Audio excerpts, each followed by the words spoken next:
Мы сейчас будем разжигать костер. Для растопки мы будем использовать веточки. То есть вот, допустим, елка, ель, без разницы. У них всегда есть внизу сухие веточки. То есть мы их просто собираем для растопки. Чем они хороши? То, что практически в любую погоду, даже если идут дожди, как бы, и вы не можете найти сухих дров, они всегда будут сухими. Ну, за исключением там ливней проливных. Но даже во время ливня проливного они не успевают намокнуть так, чтобы быть сырыми. Они есть практически везде, ну, за исключением тех мест, где часто ходят туристы, когда просто их все собирают и также разжигают костры.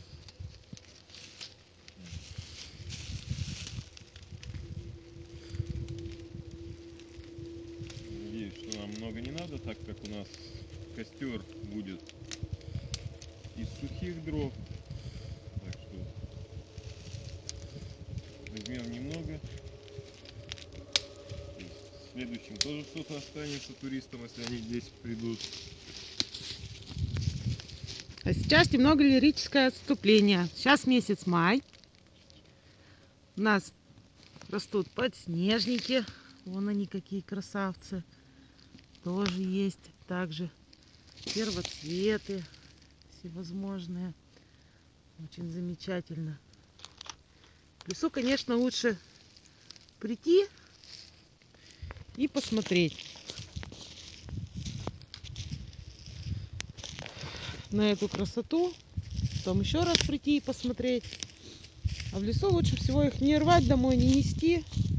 Стоят они недолго, сразу же быстро вянут.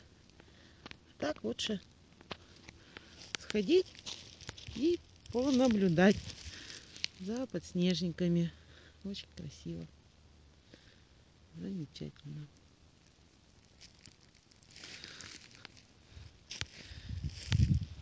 Все. Возвращаемся мы к костру. Для костра мы, то есть, приготовили, как вы видите, сухие дрова. Укладываем.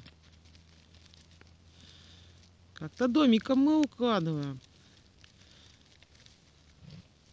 Как-то так, да, домиком, колодцем, скажем так. Укладываем их. Изначально, когда я их подготавливал, дрова, то есть мелкие веточки я ложил в сторону, чтобы для, ну, в общем, для розжига.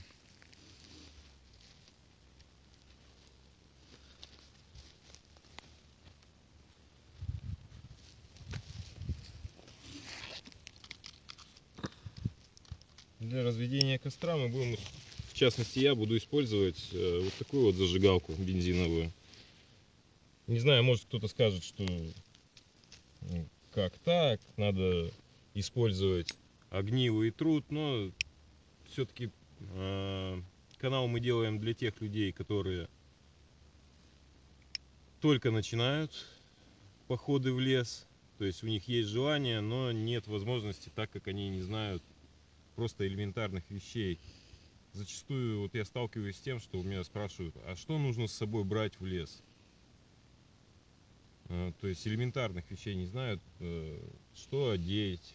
Начинаются вот много вопросов, что одеть, что с собой взять, а почему именно это. Ну, вот мне бензиновая зажигалка в том плане нравится, что ею можно воспользоваться чуть ли не как горелкой, то есть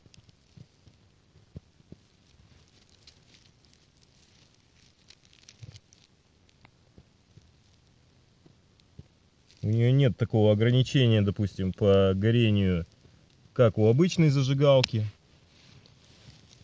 То есть обычная зажигалка пластиковая, она нагревается и может просто у вас расплавиться. Здесь же таких проблем нету. Вот, как вы видите, у нас костер разгорается. потихонечку сейчас мы будем подкладывать дрова. Ну и, соответственно, уже в дальнейшем будем готовить ужин, точнее обед.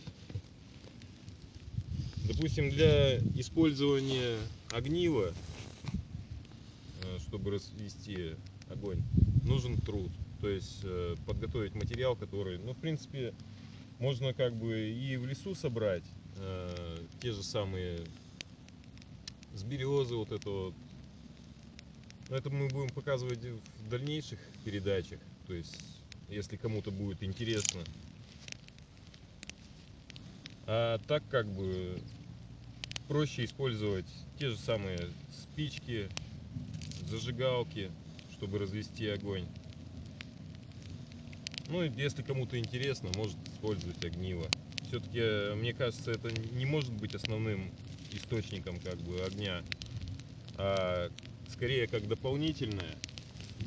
То есть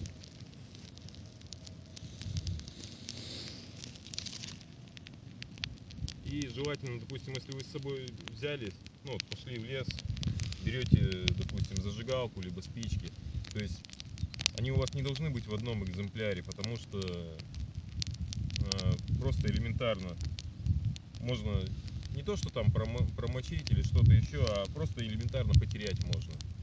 Либо в самый неподходящий момент зажигалка может просто закончиться. Вот. При разведении огня как бы желательно все-таки, то есть мы его развели, и мы от него далеко не отходим, чтобы иметь возможность следить за ним, чтобы просто он не распространился и не поджег лес. На этом мы пока заканчиваем. Всем спасибо, подписываемся на наш канал, оставляем комментарии. Всего наилучшего.